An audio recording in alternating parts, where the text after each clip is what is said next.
Semi-final! The winner bracket semi-final. It is best of 5 time at Meta Madness, and Tomb of the Spider Queen kicks the best of 5 off. So, again, if you're not familiar with the concept, if you have been sleeping under a rock for the last couple of days and weeks and you don't know how this works, then really a quick explanation. So Meta Madness is pretty much a tournament concept that we're running now for, I feel like 6 years, 7 years in a row. And the whole idea here is to shake the meta up a little bit and push the teams to think outside of the box. So there's 2 ways how we're going to do this. First of all, the 20 heroes that you see down here, they are banned for the entire tournament. So they can't be picked in none of the games. And in addition, that alone is already kind of nuts because, again, it bans out some of the most popular heroes and forces the teams to think a little bit differently about what they could play. For example, when a lot of the mobility heroes are gone, like a Tracer, a Genji or Zeratul, then all of a sudden backliners or supports that you never really thought could be played because of them become viable. But we're going a little bit further than that. So what we're also doing is that every single hero that gets played in a series can only be played once. And with that, things get crazy when you're going to map 3, 4, or 5. So, as you can imagine, you're going to map number 5 and you have a maximum of 66 heroes banned out. Makes things interesting, to say the least. So we had some crazy games already. Now that we are going straight into our best of 5 here in the winner bracket semifinal, we'll see what exactly we're going to get on the first map. First map is usually like we're easing into things. I mean, again, there's still 20 heroes banned, so has an impact, but we're easing into things. Now, we got the quick ban on Chromie. We have the ban on... Medivh's ban is not a shocker. She's been banned over and over and over again. And yeah, for good reason. Whenever Medivh makes it into the game, she's absolutely murdering. We've now seen that plenty of times. But then again, as it stands, I also got to give a bit of a shout out. Team Drakyr has been incredibly... They have done a really, really great job. So a shout out to Drakyr himself. He's one of the new captains that we added to the captains format. So he drafted his team here. Had a bit of issues and some of his teammates had problems after they lost the first best of 3. Very convenient timing. But Drakyr still pulled through together with Stalk, and they are now doing fantastic in the tournament. They played some great games and made it all the way into the winner bracket semi-final here. So not only could they perform within the group stage, but now they're also doing it here. So big shout out to him, really pulling through, not only for his team, but also for the tournament. And definitely being the responsible one. Now, we got Diablo and we got Leo, so that's already a really, really nice start into this series as they are starting to kick things off a little bit. On the other side, with Gul'dan, you have a lot of wave clear, and that's another hero that has been banned plenty of times, with Masquerade playing the side lane. He's subbing in, by the way, so Masquerade is currently subbing. Played Urel a few times, though. And I think actually the last time that he played Urel was in the previous series on the same map, if I'm not mistaken, so yeah. And that was a nail-biter, an absolute nail-biter. I would still give Team Makke the role of the favorite here. But I also expected Team Nick to be the favorite against the blue team, and that didn't really work out too well in the winner bracket quarterfinal for Nick's team, who now finds themselves in the loser bracket. Garrosh gets banned. But we still need a little bit more. I mean, first of all, we don't have a tank yet. Supports have been surprisingly not banned out too hard here, because in some of the previous games, teams have just hammered on the supports. Really tried to, you know, shut them down early. But there we get Deckard Cain. Ooh, an ETC. Yeah, Lauber was all the way back in the day. He was not quite an ETC one trick, but he was very, very heavy main ETC player and extremely good at it. A little bit on, not quite on the same level as Breeze at the time. But the two of them were definitely two of the tank players within Europe that made a name for themselves playing ETC a lot. So he's going a little bit back to his roots here. Tyrande and Kerrigan. What a lineup. Damn. So we got Diablo, Leo, and Kerrigan at the front. A lot of slows and stuns. And then Cascan with Tyrande. Ooh, this could be a real good one. Yeah, that could be pretty awesome. Okay. Final pick, Makke. What is he gonna get? I mean, we still need him with damage. I was honestly expecting to maybe even see a double mage, but he goes for Malthael here. Okay, so Malthael, Urel, and ETC. Well, with that, we're heading into the first map of the best of 5, Tomb of the Spider Queen. So let's get this show on the road, everybody. Map number 1 between Team Makke and Team Drakyr. Game number 1. The show starts with Team Drakyr and Team Makke on Tomb of the Spider Queen. On the left side, it is Soaking on Leoric. And, well, we are looking at Kerrigan in game number 1 already, so that's a win in my book. We have it played by Herath right now with Stalk on Diablo. And again, Drakyr on Lunara for the damage output from the backline. Cascan on Tyrande. So a lot of stuns, a lot of CC, and a lot of slows available for the blue team. Whereas Team Makke on the right side is currently playing this out with Makke himself on Malthael, Captain Rex on Deckard Cain. We have Nano on Gul'dan, Laub on ETC, and Masquerade is playing Yrel. Fellflame build once again for Gul'dan. Seen it plenty of times now. All of the wave clear. Same time, Tyrande with the Lunar Blaze at this point. And ETC. This is going to be, I mean, ETC is always yeah, there we go, nice, that was beautiful. You go for the slide, Deckard Cain follows up, and then you just murder whatever the target is, and in this case it was Tyrande, so the Queen of Blades has been dropped instantly in this game. Good job by the red team. Now they're coming into this as the favorite, as I already said. They got a lot of star power on their team, a lot of players that have been super active throughout the Heroes of the Storm esports history. Makke, obviously, in particular, but also others. Masquerade, someone that hasn't really been that much making a name for himself during the HGC times, but obviously ever since Blizzard dropped it, he established himself as one of the best tank players in the European scene. And we have Laub on top of that too, so there's quite a bit of star power on the red team.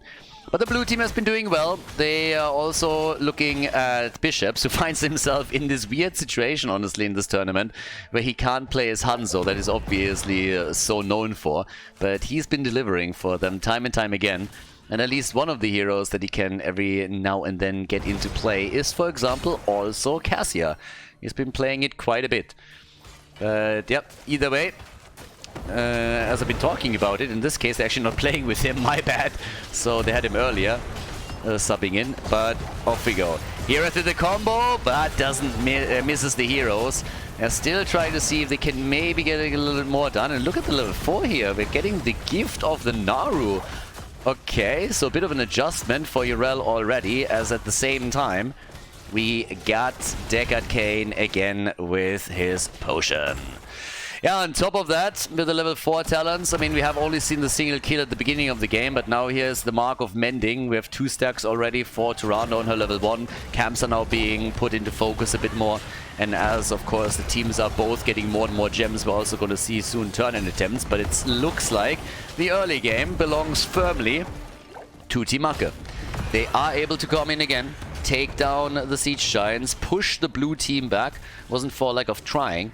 They still had Kerrigan in the middle of the map, so that was a bit of a problem.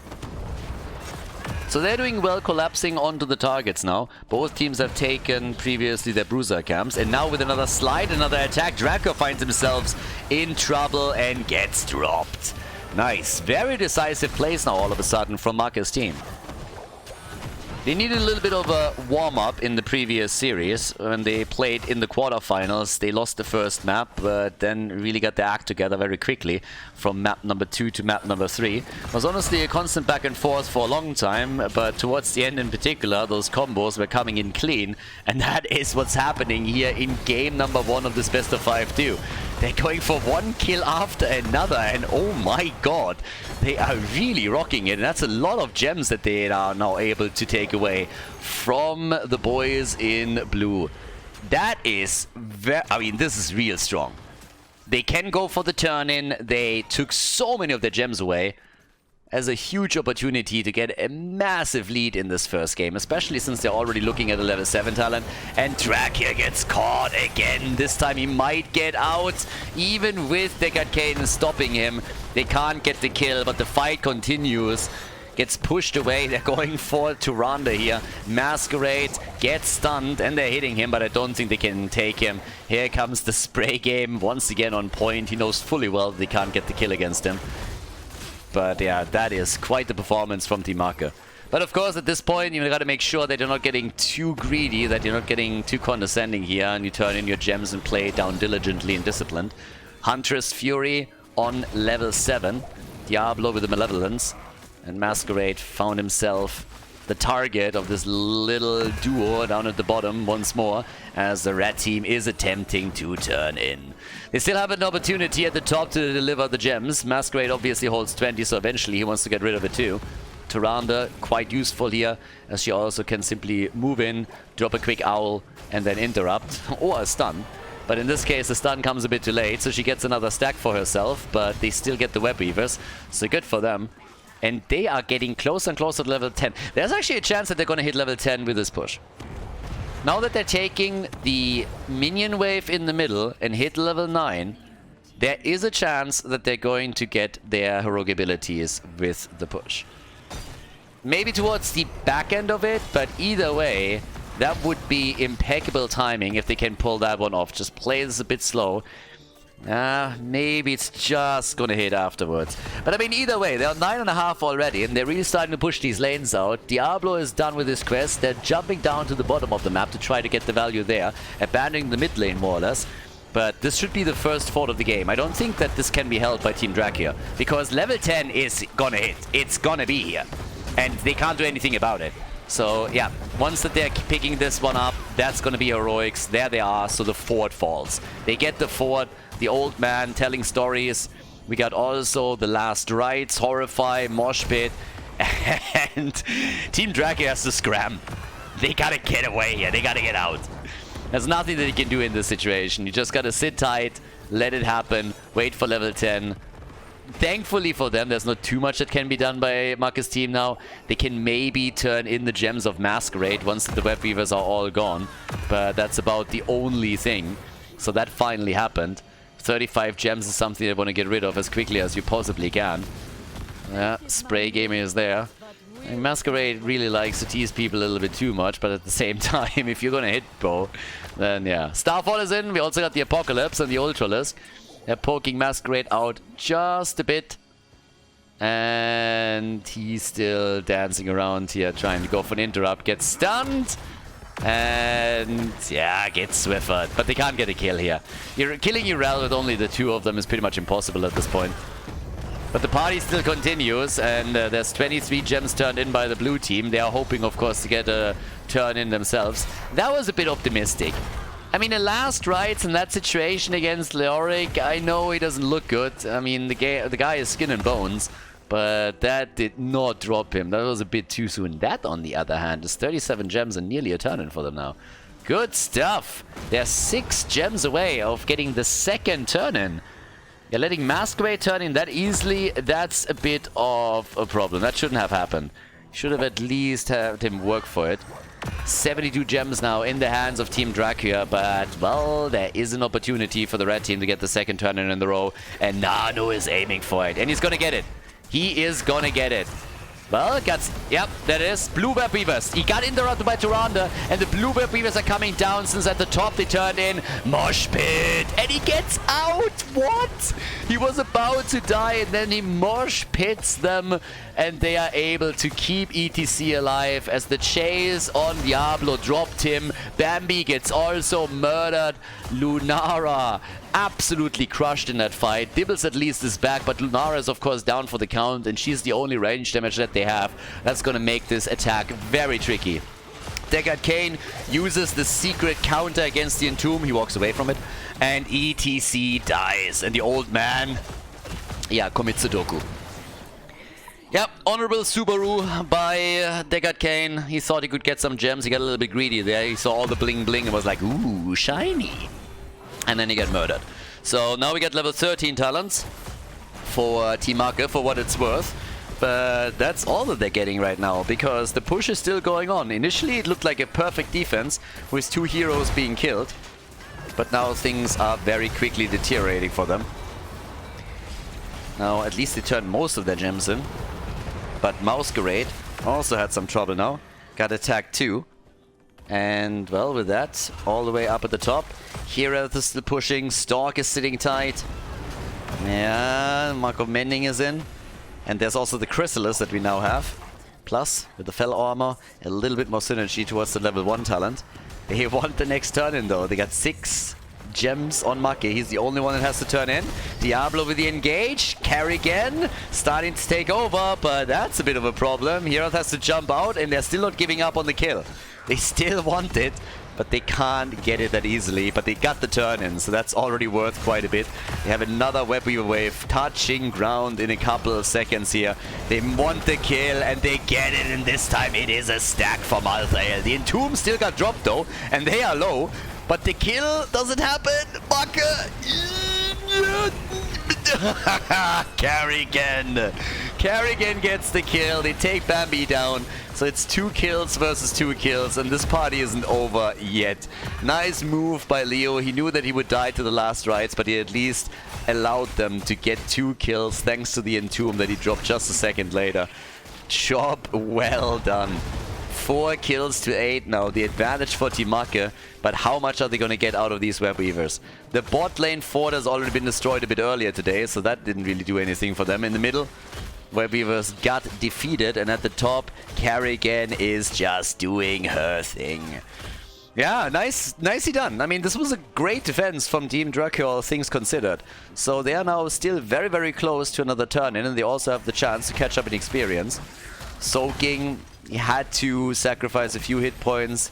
The gate went down, and so did the towers. But then again, they are taking their camp right now. They're double checking at the bottom, all about the vision here. Makke, yeah, Masquerade is turning in. That's 32 gems. Jesus, they can go for another one in just 6 gems. So Team Drakyr, they have to hurry up here. Once level 16 is ready, the red team should be able to get that turn in. And you really don't want to give them that. That would be the 3rd one for them today here. So with all of the gems that Team Drakyr is still holding, yeah, you want to make some moves. Lauber, he's of course waiting for someone to get a little bit too close. Quick slide and then end their pain. Heras with the 26 stacks. There's the slide.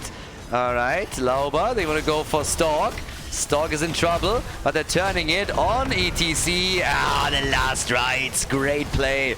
Makke is able to hit the right click hard, and now they go for Tyrande. She's down 2. That's a double kill right there. And they're not happy with that. They want more. Double kill, screw that. Where's the triple, baby? They don't get it, but they are going to get their turn in. And they aggroed the boss at the same time, so they can go for the full banana here. Level 16 versus level 16. Tyrande still down for another 20 seconds. Blue team obviously knows exactly what's going on, but here's the turn, and it just happened. Urel should still be able to make it out. Yeah, pop the ult 2, gets flipped around here the entire time. Masquerade is just asking, hey boys, can I maybe just like play the game a little bit? They just say no. Alright. Yeah, that's how you kill Urel. That's how you kill Urel. You want to know how you kill Urel? That's how you kill Urel. Look at this. Punish, punish, punish, flip, dash, stun, slide, Entomb. And there's the kill. Web Weavers and boss. Malthael gets taken down too. So Team Drakyr, they are bringing the pain, baby. I gotta say that I'm impressed. They have now multiple times brought it back in this first map. They are still behind, but this is still quite something. The problem is that Soaking is now losing 36 gems. Yeah, Diablo's trying to recover them. Stalk is getting most of that, so good for him. Yeah, that would have been a disaster if they lost all of those. But Web Weavers are obliterating the fort in the middle. The one at the top has been taken down. The boss is still doing some work too.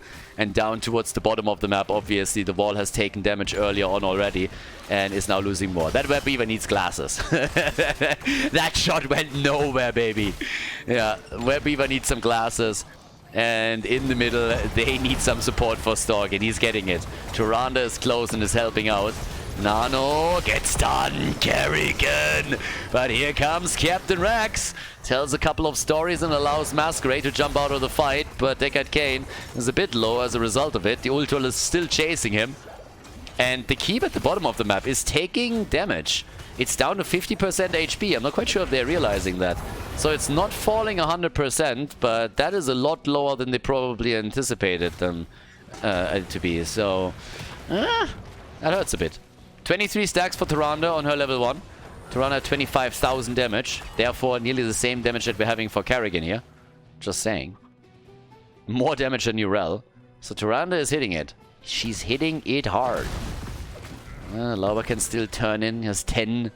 It's not really too much. Up at the top, Drakyr. He has the wave clear. Together with Kerrigan. I mean, 50,000 for him. Obviously, you don't want to YOLO out your Thornwood Vines every single time that you're dealing with a wave. But yeah, there's a little bit more from Nano too as he comes in with more corruption. To the bot lane, they got the Siege Giants now. That's more lane pressure against Team Drakyr. That's good for them. And now that Masquerade is starting to move back towards the top once more, Lauber, he wants to help them to poke Diablo down a little bit. And Stork is at 41 gems. Let's not forget about that. If they at any point can get the hits in against him and take him down, that would relieve them of the ticket back into the game. It's already a level advantage for Team Makke. Nice Entomb, but there's nothing that they can do to follow up on it. Or so I thought. Last rights, and there's a kill. But Dibbles is going to be back, and ETC isn't.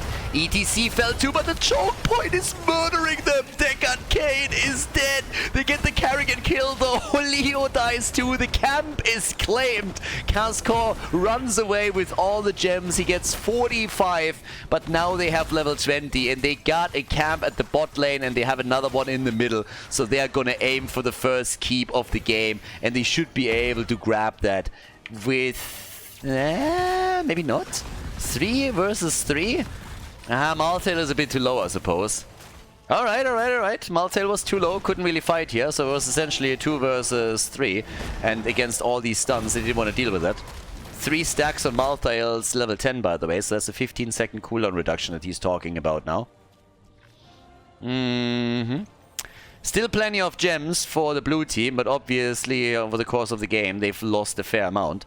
We have 14 kills in total to 8, but they still have a turn-in option. Still could turn in at least one time. Yeah, if they can somehow sneak in here. I mean, they nearly got 2 turn-ins. Not quite there, but if they get a few more waves, that's a double turn-in. And now that they have level 20, there's definitely a possibility, especially since we have the Entomb upgraded into the Buried Alive. Lunara can poke even further with a Forest's Wrath. And on top of that, we also have the upgrade for Tyrande with the Celestial Wrath. There's a lot of Wrath here. Angry. They're very, very angry. There's a lot of wrath and dying and anger stored up on the blue team, as they are hoping to turn the game around now with their heroic abilities. Makke is already getting chunked down hard by Lunara. Bambi is definitely getting aggressive. Kerrigan, there's the Entomb, the Buried Alive! Can they get the kills? Lauber dashes out and is still in play. Last rights kills Bambi, but the red team also might lose some heroes. But they are popping the old on Urel, so she's still good. And now that they're going for the mosh pit, they're all dancing. They're all dancing. It's a party. And Stork is about to fall. So is Deckard Kane. He had the stack, so Diablo will be back. But Kerrigan, she's going to be down for the count. And with 47 gems, they really want Tyrande now. And they get her. Stork is making the play. He tries to recover at least a few of them. And he's able to get 20, but that's it. And of course the pressure continues. With the 4 versus 2, you can't do a lot without the support, but they have 24 gems that they can turn in, and on top of that the boss is also back up on the map and can technically be claimed. There's not a single fort that has been taken out yet by Team Drakyr, so that's a big problem for them. And it makes things really, really difficult. But yeah, not a single keep has been destroyed. They want the kill, and they are going to get it, at least against Leo, but probably more than that. Another last right stack right here. They're trying to make a play towards the top for Stork, and they're going to get him too. And this time he's dead for good, and he lost all the 25 gems that he was holding. So now they're down to 1 gem. They got nothing left here, and with so many heroes dead, they cannot stop the boss before it gets taken here. They just can't. Gul'dan hasn't died a single time, by the way. Gul'dan has not died once. The only hero in the game that hasn't fallen yet. 5 stacks for Makke on his level 10. That is huge. That's a massive cooldown reduction that he's talking about now, and he already has his ult back to business, so he can just YOLO it out again in the next team fight here. And with the keep at the bot lane already taken down by the waves. We have now the second one about to be attacked, and Gul'dan is already doing the work here. Just hitting one combo after another, getting the damage in. The N2 misses. That's just adding insult to injury at this point. And yeah, there's the mosh pit. It's a dancing party, but this time it doesn't last very long. Lauber apparently doesn't hit the right tunes here, but the Horrify still connects. They got Kane with the pain, but the boss is on its way towards the core. Kerrigan is already down, and they're not stopping there. ETC is still alive somehow, but even if he would fall, I don't think that's going to change anything. This game is over right here, right now, as the boss is hammering the core down. They're doing their best to prevent it from falling, but the shield is gone, and the rest of them can just auto-attack whenever they want. Drakyr is dropped. That's Bambi dead. Lunara has been eliminated, and the same is true for Leo. Gets crushed by the boss, actually. Doesn't die, but the game's over, and Team Makke takes the lead in the best of 5. Before we head into game number 2, make sure that you subscribe to the channel if you haven't done it yet, so you don't miss out on any future content here on Khaldor TV. Map number 2, Inferno Shrines, is the map. Makke has taken the lead with this, boys, on the first one, so Tomb of the Spider Queen turned out quite well for them. I still gotta give some credit where credit is due. Team Drakyr came in multiple times and just did work. I mean, these guys moved in, fought back. They had problems controlling the objective and getting turn-ins, but they were always fighting back and always trying to get a foothold in the game. It just never really worked out for them to the extent where they could turn it, so they didn't even take a single fort down. But surprisingly enough, they kept in experience range, and it looked pretty good at times. Red team is a little bit too experienced, or at least was on the first map. Now, we can always bring this back, and the more heroes are being banned out as we're moving from one map to another, is of course also a chance that you can try to outdraft your opponent a little bit by just thinking, hey, what works here? What is still available? What would be an option? So we're gonna, yeah, keep our focus on that. But as it stands, we have again Maiev banned out. That doesn't surprise me in the slightest. Maiev, unless you want to first pick her, I wouldn't let Maiev through. It's just too risky. She is so damn strong. I mean, she is a regular pick in normal meta games. But here in Meta Madness, I swear if we would have like banned out, let's say we would have banned 22 heroes, she would have probably been banned as well. She was pretty high up on the list too. She just didn't make the cut for bans, and therefore is one of the strongest options that we now have. But here comes Mephisto. Yeah, they banned that out against Makke on Infernal Shrines. Would say understandable. And, well, final ban for the first rotation after Chen has been set aside so that Soaking can't pick him. It is Anna! Alright, at least one support that they're getting rid of here. The bird is still up, so you could still play Falstead here. Infernal Shrines is a good map for that, but you don't have to pick him here. I would expect that depending on how many maps you're going to see there, there's a chance that House of Doom gets played too. So global on that, or maybe even on Sky Temple, would be worth a lot. But this is a map where we could see the birdie. We have Brightwing first, so the Fruit Fly is in. Snacking it up a little bit. And on the right side, the red team, Team Makke. What are they locking in now? Chromie and Garrosh. Yeah, still good heroes up here. And Lauber and Garrosh, I mean, a good Garrosh player is pretty awesome. We've seen great Garrosh plays. Not only today, but also yesterday. So if you have one that really knows what he's doing, it's always fun to watch him. I'm still waiting for the moment when we're seeing a Zarya composition with Garrosh. I don't think we have seen that in Meta Madness yet. And Zarya, again, she is technically available. But when Rutzo plays, it gets always banned out, so he never gets a chance. There's the birdie, by the way. So yes, we get false stats. So you can already start to play around the macro a bit. Variant, so we get a taunt into Brightwing Polymorph. Now we just need the burst damage. And we could get Jaina again.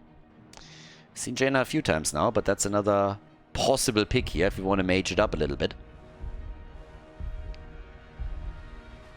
I'm currently thinking about what else they could take here with real good burst damage. I mean, we still have plenty of damage dealers around. Cassia is one that we have seen time and time again, but at least here would have seen that a little bit more. By the way, Deathwing is also up. That's a hero that we've seen, I think, once or twice yesterday, but it kind of slipped my mind, and does still in most cases, that Deathwing is also available. If you are playing on a map where there's a lot of channeling happening, then he can of course be super annoying too. That would be Towers of Doom, for example. We've seen the same also happening on, I believe, Cursed Hollow. Could also do that on Garden of Terror. I think that's actually the last time that we saw Deathwing in the tournament. Banning out supports still a bit. So with Malfurion gone, Garrosh can't throw anybody into that. And, well, let's get the next double pick here. I'm still waiting for them to go for a little bit of a, you know, curveball here. There's always a chance that towards the draft, especially with this many heroes banned out, that you're gonna see interesting picks. Ah, Tychus is up too.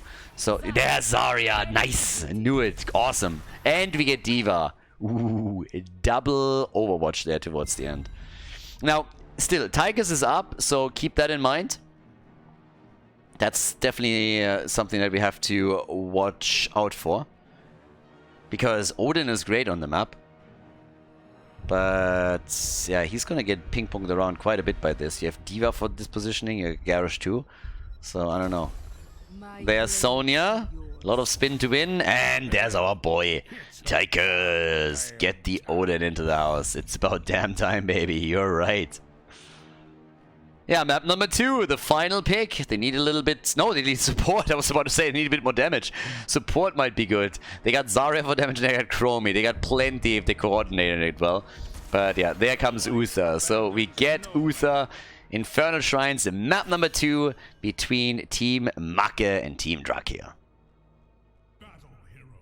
Game on, everybody! Map number 2, the red team is in the lead as we are heading into Infernal Shrines, the second map of the best of 5 series. It is time to party. Hirath is playing Tychus. We got Drakyr on Falstad, Cascon on Brightwing. We got Stalk on Varian, and Soaking is playing Sonya. Over on the right side of the map, we got Makke on Zarya, so we get our combo. Lauber on Garrosh, therefore you got the level 4 and you can start to just speed Garrosh up a bit to make his hits a bit more reliable. We have Captain Rex on Uther for the extra stun, Chromie played by Nano, and Masquerade is playing D.Va.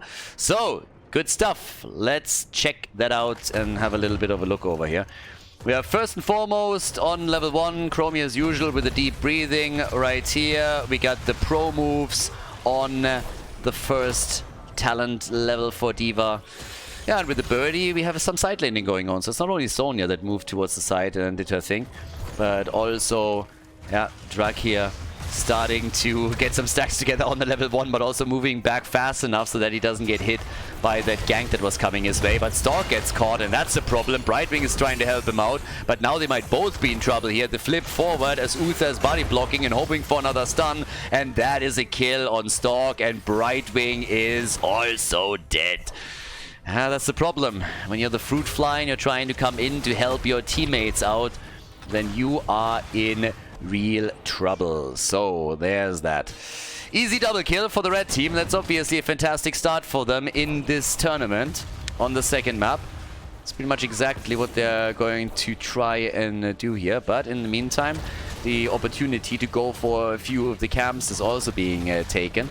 And yeah, that's exactly what's going on. They take the one at the bottom of the map first. That's usually the one that gets contested after each team took the Khaldor camp towards their side. But they're not only getting that, they might get another kill on Stalk. Brightwing comes in with their help, but the battle isn't over yet by any means. Lauber, oh, can they take him down? Yeah! No way! 16 hit points, and now Tychus gets punished for the audacity.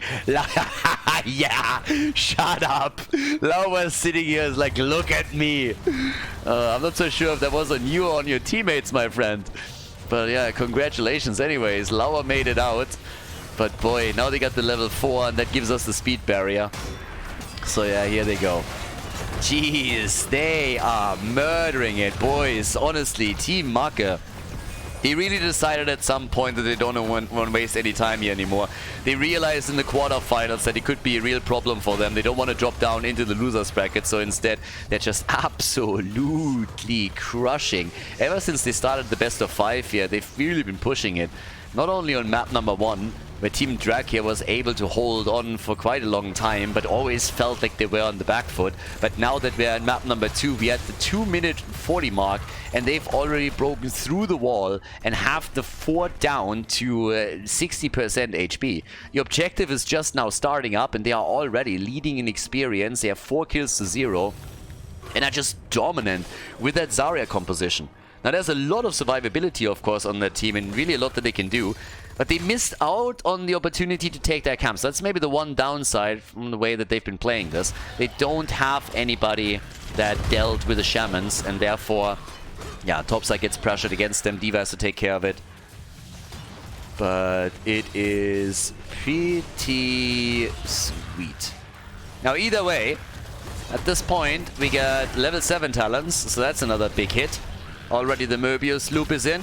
The hand of protection. Protection is really important. Always make sure that you get some.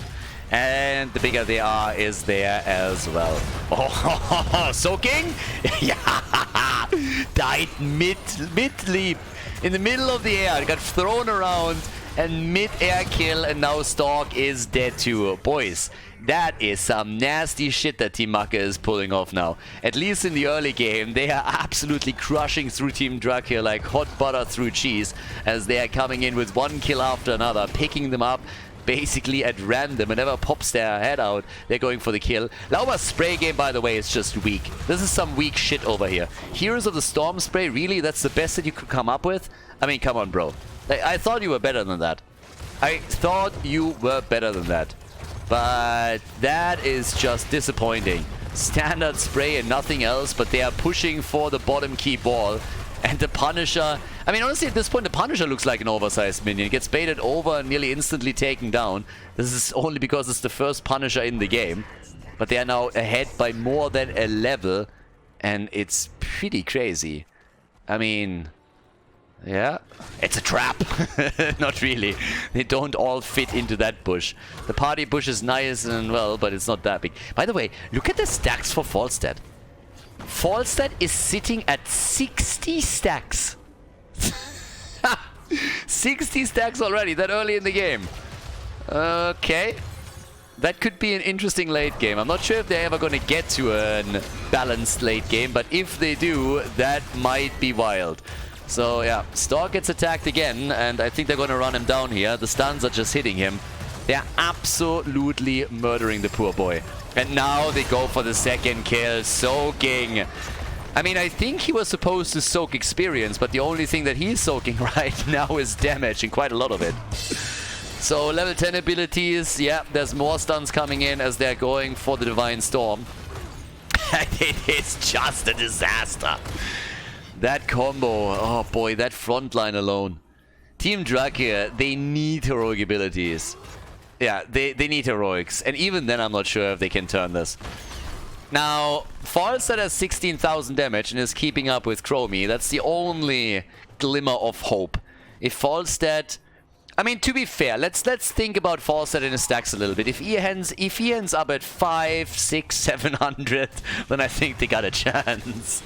And no, but seriously, he's doing a great job stacking. I just don't think that is going to matter. If you have a Falstad that is this stacked at 6 minutes, if you're making it to like 20, 25 minutes, he can definitely just burn you into the ground. But for that, it has to be an eye-level play, and it doesn't really look like that's what we're getting. They are finally hitting a kill, though. So Falstad is getting some damage out and was able to take Uther with the help of Sonya. And now they're trying to get even a bit more done. But Sonya gets flunked in again. There's the explosion, and they get away for now. Alright, 8 kills to 1.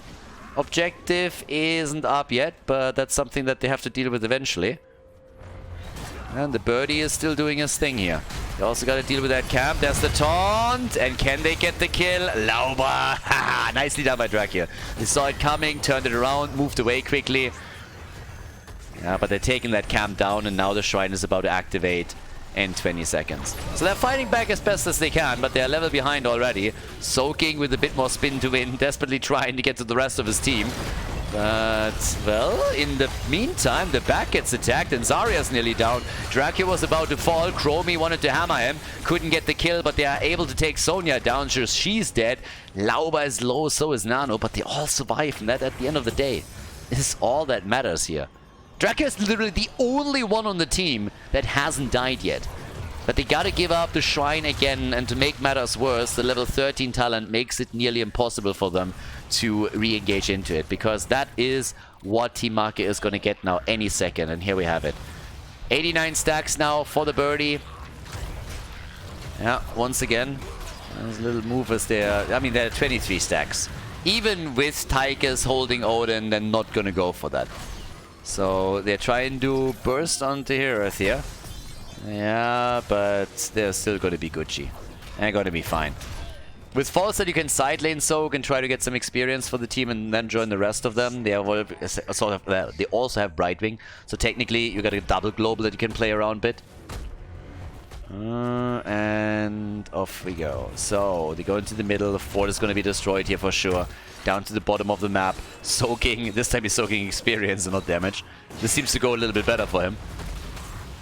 But now that we have 13 on both sides, that gives us the Neo Steel coating. So far, so good. And we got the no escape for Sonya. I mean, survivability at the end of the day is pretty much everything for them. And they're going to try and strengthen through talents their lineup a little bit more. Choke point control. Nice save on Tychus, but he's not out of the battle just yet. They are trying to turn it on Lauba, though. And Stalk soaks a bit of the damage for them, whereas Sonya has dealt with the Punisher.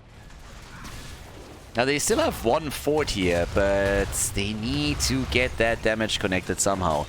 And Falstad is burning it as much as he can. 95 stacks for now.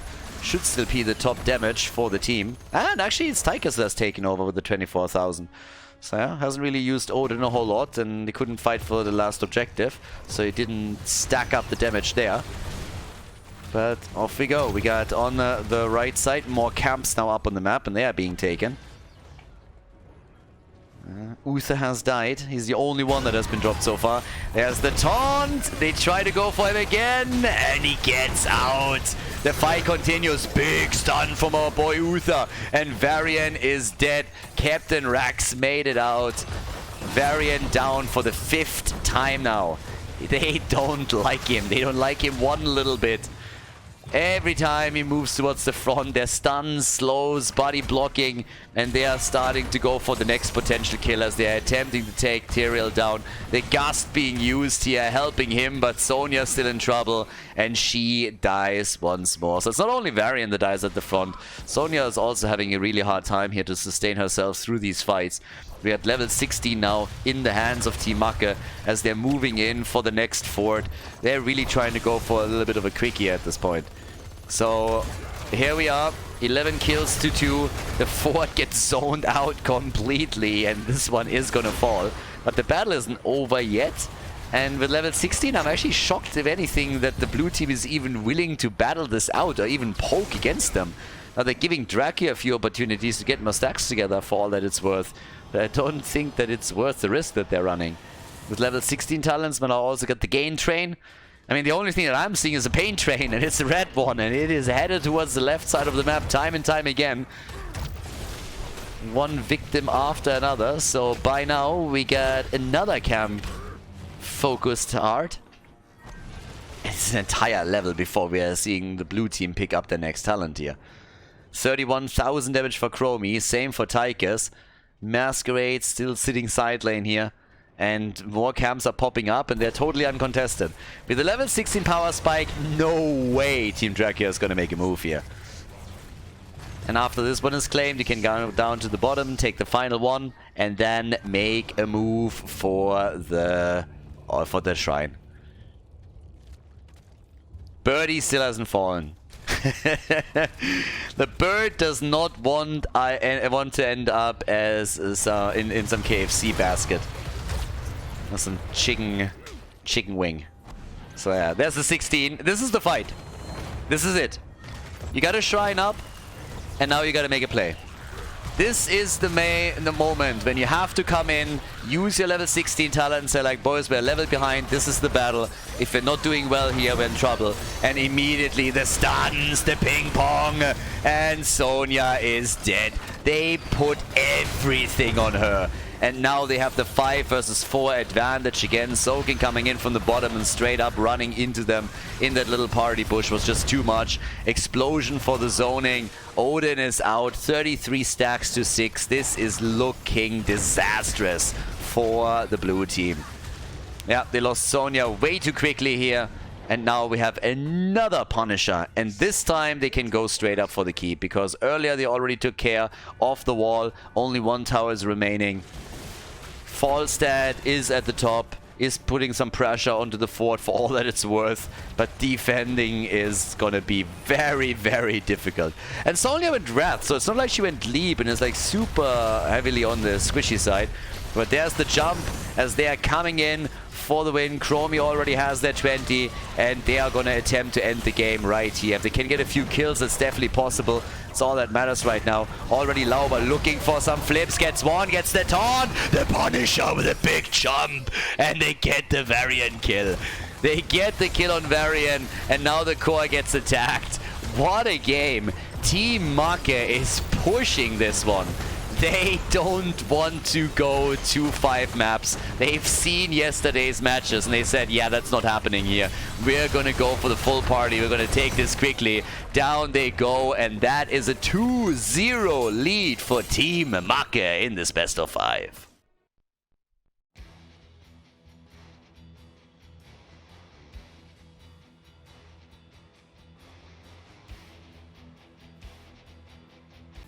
Towers of Doom, map number 3. Team Makke. The boys are on a tear. Not quite sure what's going on here. Makke might have a hot Tinder date or something. He's been swiping right quite a bit. And is on a schedule. He's on a timer. He's like, boys, time's ticking. Got a hot date right now. We need to finish this. So they're very eager to push this through. Towers of Doom is our 3rd map and it's the first match point for Team Makke. Now, if you were here yesterday, then you know that a 2-0 lead in the best of 5 doesn't guarantee that you can finish this before the 5th map, so we'll see. Reverse sweeps are possible, that one's for sure. But let's see what we're getting in regards to heroes. Because now we have 20 heroes banned, right there. And in addition to that, the 20 heroes that have been played in map number 1 and map number 2 are also not available anymore. That starts to slim things down a little bit. Now, there are still plenty of picks around. We have seen Towers of Doom a couple of times as the 3rd map in the previous series. Zagara has been pretty popular here. There's still a chance that we're gonna... They're just banning Chen against Soaking. They're just like, dude, no. We're not gonna give you your one trick. That's just not happening. So yeah, they banned Chen out again. Urel is banned. You would expect that. Supports can be attacked a bit more. But there are now a couple of options of which path you could go down here. Abathur is still up. We've seen Abathur games yesterday in particular. So there's a chance that Abathur gets paired with a good assassin.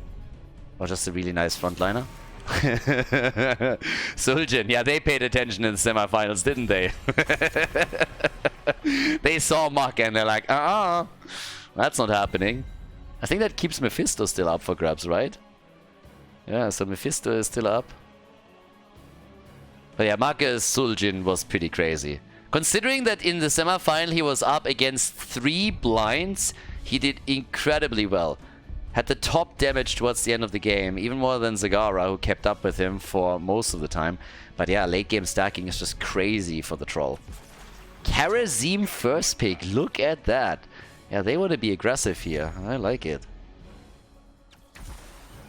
Yeah, there's Mephisto. Called it a second ago. If you take Makke Suljin away, but you leave his Mephisto up, that's an easy choice for him. And Stitches was also still available, so Lauber comes in, takes him, and that is a great start for them now. And also they deny Stitches to the opponent, because if you are going for a hook and then all of a sudden there comes the 7-sided stride of Karazim, whew, you are crushing. Tyrael, I like that. Soaking on Samuro, we've seen that before. Yeah, not too shabby either. What do you ban now? I mean, honestly, I would ban Abathur. If I see this, in the days of old, you see that lineup and you ban Abathur. Abathur Samuro is a fucking nightmare because they can take structures down so easily. And Abathur and Kharazim is also super annoying. So I would play this safe and just ban him out and be like, yeah, whatever. Let's get rid of the slug. And they ban Zagara. And I hope they're going to get punished for it. Because you don't underestimate the slap. The slap of death. Blizzard is still not following up on my amazing ideas. Guys, again, bitch slap. New talent on level 10 for Abathur. You tunnel behind a target, and if you slap them from behind with a big hit, bam! It's an insta-kill. The possibilities are endless. Medivh Abathur becomes the new killer comp. Portal behind the target, Abathur goes through, and he goes like, psh. So many options. But Blizzard doesn't listen to me.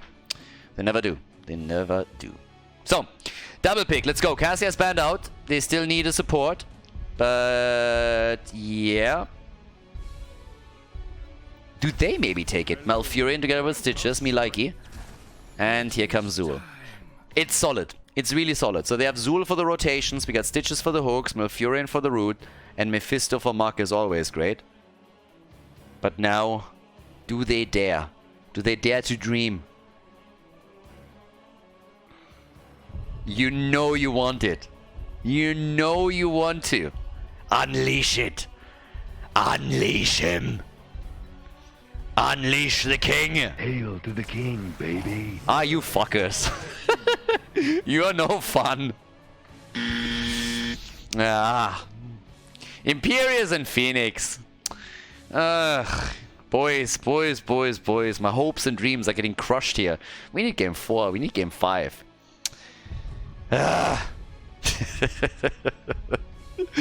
Let's go. Masquerade with the final pick here. Towers of Doom is map number 3. The first match point for Team Makke in the winner bracket semi-final of Meta Madness. And we get Kira. Let's go, everybody. Map number 3. Prepare yourself for battle, heroes. Well, I am prepared and I'm ready for the first match point for Team Makke. So, they got an opportunity here. They can bring this home with a 3-0 victory over Team Drakyr. The blue team on the left side on Towers of Doom is playing things with Herath by Phoenix. We got Drakyr on Imperius, Stalk on Tyrael, Soaking on Samuro, and Cascon on Kharazim. Right side of the map, Makke on Mephisto, Captain Rex and Malfurion for the red team. We got Nano and Kira, Masquerade on Zul, and Stitches! Look at him! Hungry for more! Oh yeah! Not necessarily the biggest map for globes, but I like it. Hungry for more is always kind of fun. You can end up in the late game with this absolutely insane hit point pool.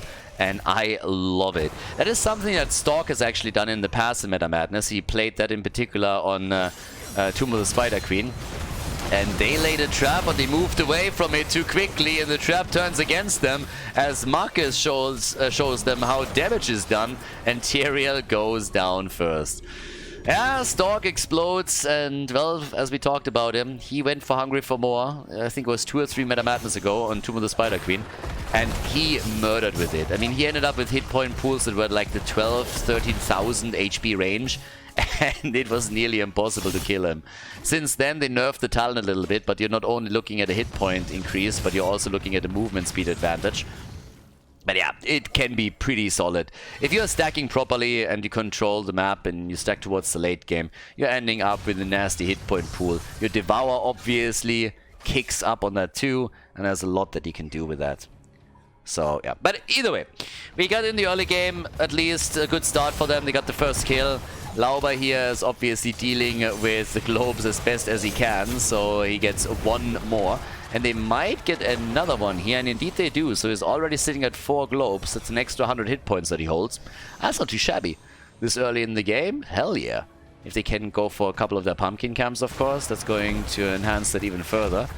But it's the late game that really matters the most on the map, and I guess that's what they're prepping for here.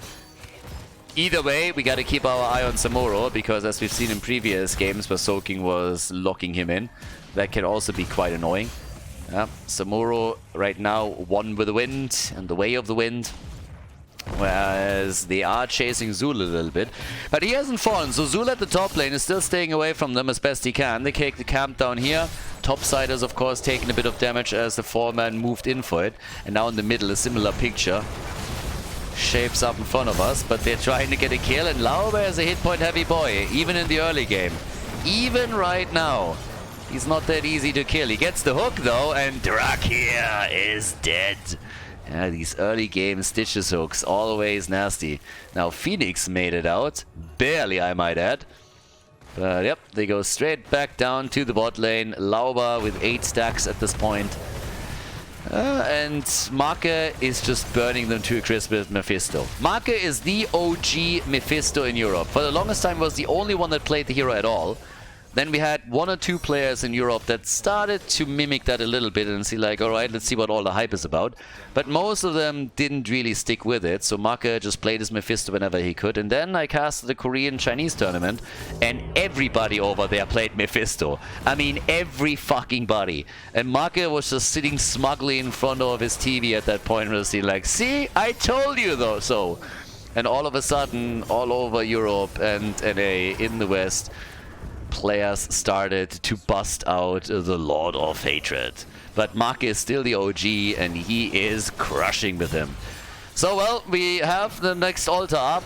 Even exchange between the 2 altars that were taken so far, but now it's the battle for the 3rd, as per our usual agreement. Yes, oh, nice root. Beautiful root. And that is Karazim being eliminated. Baldy is dead, and they get the channel. So, yeah, here we are. Bam. Quick hit. And that's another 4 shots delivered. Alright. Not too bad. Level 7 still on both sides. Bit of a different play also from Zul now. We got the Grim Scythe and the Harvest Vitality. And still the rotation. They're actually trying to go for the camp now as well. That's going to be a big battle. Everybody's ready for this one. So we have a 5 versus 5, and Lauba all of a sudden realizes he doesn't want to play this one out. But Phoenix is dead, and now it's a 4 versus 5. And that's bad news. Soaking gets attacked. Lauba is sitting tight too, and they're trying to go for Samuro. They can't get the kill there, but they're still making a move for Drakyr down here at the bottom, and Samuro is indeed dead. Drakyr is also low, and he's probably going to fall too. Yep, there's another slam, there's another kill. 6 kills to 1. Oh boy, this is getting nasty real quickly. Yep, not too shabby. So, level 10 is going to become important, because if you're ever getting the CC train going with Imperius and then the 7-sided strike from Karazim moves in, then of course you can maybe get an isolated target eliminated. But even that is going to be tricky against the red team. So we'll see if they can pull that one off. So far they're just trying to go for structural damage, and Masquerade is dealing with it as best he can. They of course hold the lead in experience. They're even translating that into a bell tower conversion 5 minutes and 30 seconds in. But Zul died. Damn, he moved out apparently. Really? Okay, I guess he only thought there were like 2 heroes, maybe 3, and he didn't realize that more or less the entire pack was topside. So Masquerade getting a little bit greedy. Not quite a main tank here. You're a side laner for the day. So the channel is still taken, and it's 5 shots fired, even with the 5 versus 4 numbers advantage. Against level 10 abilities, you can't really do anything there. Hook is missing. 17 stacks by now, and they go into Judgment. Alright, Stalk with a Judgment. Judgment into... That has to be... No, what? I was waiting for the Cracker. I was waiting for the Planet Cracker, but we didn't get it. Judgment into 7-sided strike and Planet Cracker. That would have been the dream here. And I guess he's dead. There's a Gorge. And even if he tries to warp out, that should be a dead one. Zul is dead again. Masquerade, stop feeding. So now we got 3 kills to 7. They're farming Zul a little bit. And even that doesn't do anything for them, I suppose. Yeah, a couple more shots could potentially come in, but they're dealing with the pumpkins quite nicely. Yeah, Hook. Hook and Root. But they're not hitting. Stalk is moving in. Yeah, they judged Zul apparently, and they decided that he was too pale. Now they're going for Lauba, but Lauba is already sitting at an extra 200 HP. What I'm talking about, 500 nearly. Yeah, they get the kill on Imperius, and they just can't break through Lauber. But they can at least take Makke down, and they're also aiming for Malfurion. And they might get the kill here even. Look at Soaking. He comes in, and he spins him to death with the help of Stalk. There it is, the kill, 7-sided strike. They're unleashing everything here. I mean, everything. Big battle for that bottom bell tower, and the red team just doesn't want to give it up. So that's just one hit after another. Boy, oh boy. Yeah, they are going bananas on this one. 5 kills to 8, and level 12 for both teams. So they are fighting back on this. But they're even going in for the altar. This is so difficult to reach for the blue team because they're having no access path outside of moving through the top. Judgment, and that's a dead hero. Yeah, Zul is dead again. I mean, apparently they got a subscription on killing Masquerade. That's what it feels like. Trying to escort him behind the gate. That didn't work, but they don't have to. They still get the kill. So yeah, he judged in, and they took Zul down, who now died for the 4th time. But they also delivered Tyrael right into the arms of Stitches, and he just went and gobbled him up. Yeah, Drakyr's dead. And that's another 5 shots fired. Tried to take this back, but that's tricky. So 28,000 damage by Kira. Shots are being delivered. Kaboom. And Stitches can't really do too much here. Lauber has with level 13 now the extended range on the hooks. That's already big. Level 13 talents for both of them at the same time. That's the cool thing about Team Drakyr. They are at least fighting back, you know? They're still in experience range, which is huge. All the way up at the top, they're trying to at least get 1 bell tower conversion, but of course the bot lane is more important than any other lane because you have 2 pumpkin camps pushing through it. And they're still trying to threaten everyone here. Yeah. And now level 13, we got the Law and Order. Yeah, and can they get another hook?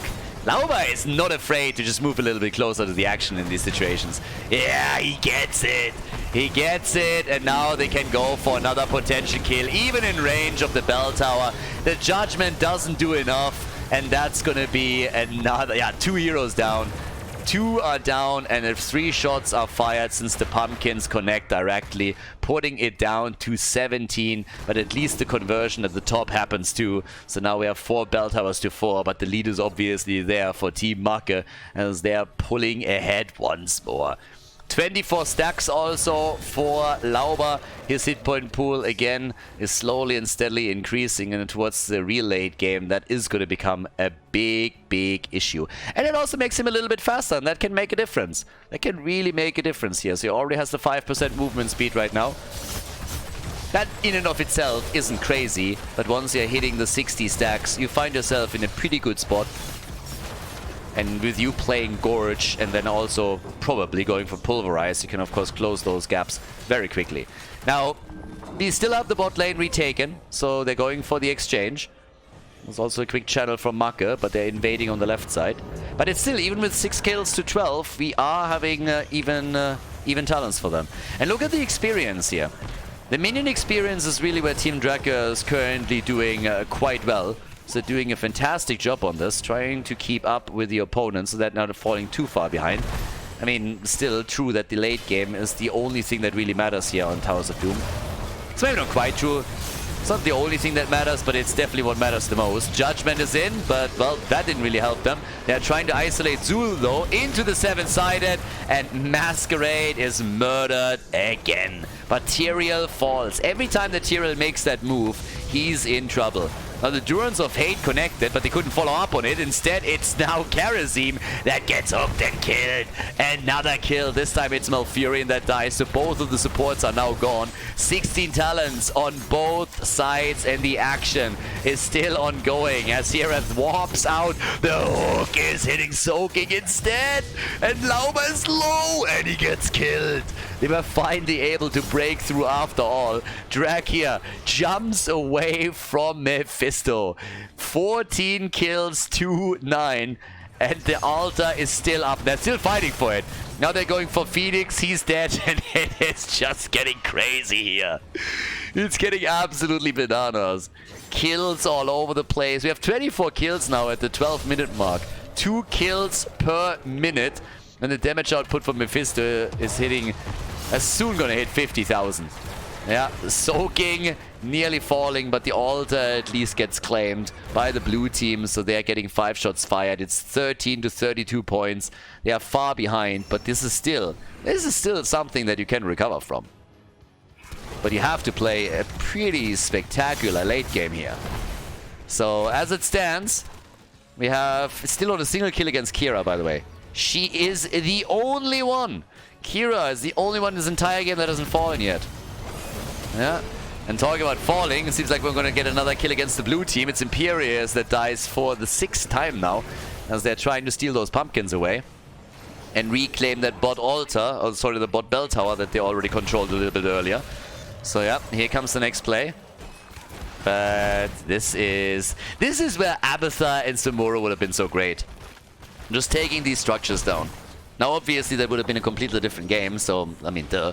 But still, Samuro is already annoying, even without the help of the slug. So yeah, 4 shots are fired. 28 to 13, so they're closing this gap a little bit, but obviously they came at a cost. They had to sacrifice the bell tower at the bottom of the map. They knew that they couldn't do anything about that. 30 stacks now for Stitches, and that brings us to 750 extra hit points for him. So yeah, it's not too bad. And that's a triple altar, and they can... Oh, Judgment! The helping hand! Whee! Nano spinning around with Kira. He might still fall. He gets out! What the fuck? He actually got out, and now they're losing 2. They're losing 3. Oh my god, no. No, they lose 4 heroes. They couldn't even get Kira. And that is a disaster. Soaking is trying to take this. But damn, son, gets interrupted. No, he actually gets it. He gets the channel. But at the same time, 5 are fired towards the blue team, and that is now 8 points on the core. And Samuro is the only survivor. Stitches is channeling here, so they're going to drop it down to 3, which means that a single camp, a single pumpkin camp, can now end the game and therefore the series. But damn, son. Level 20 against level 16 talents. And there we have it, the silent killer. Yeah, the silent ones, they are the worst. And Daryl's Visage is in, and the Mimic, and Mimic alone is such a huge upgrade. So they are going to try and murder at this point. Yeah, look at Samuro. He's just like, shit! Soaking is down. Just as the rest of the team comes back, he dies. And we have a double altar coming up, and all that Team Makke needs is 1. All they need is 1 altar or a pumpkin camp that makes it through, and it is lights out for Team Drakyr. They would drop down into the losers bracket if that happens. 25 to 3 points on the core, 57,000 damage by Mephisto, and they're actually going to try to simply escort those pumpkins through. Which could definitely be possible here for them. I mean, you can't let them through, so they gotta go pretty close, and then you have so many ults against you that can exploit that. Especially Stitches is just looking for the hook right now. Yeah, is already following up on it. One is rushing away. So far the pumpkins haven't made it through, but there's one. One is already in. The core is down to 2 points, and that is game, everybody. Game over, and a 3-0 victory for Team Makke as they move on to the next round of the tournament.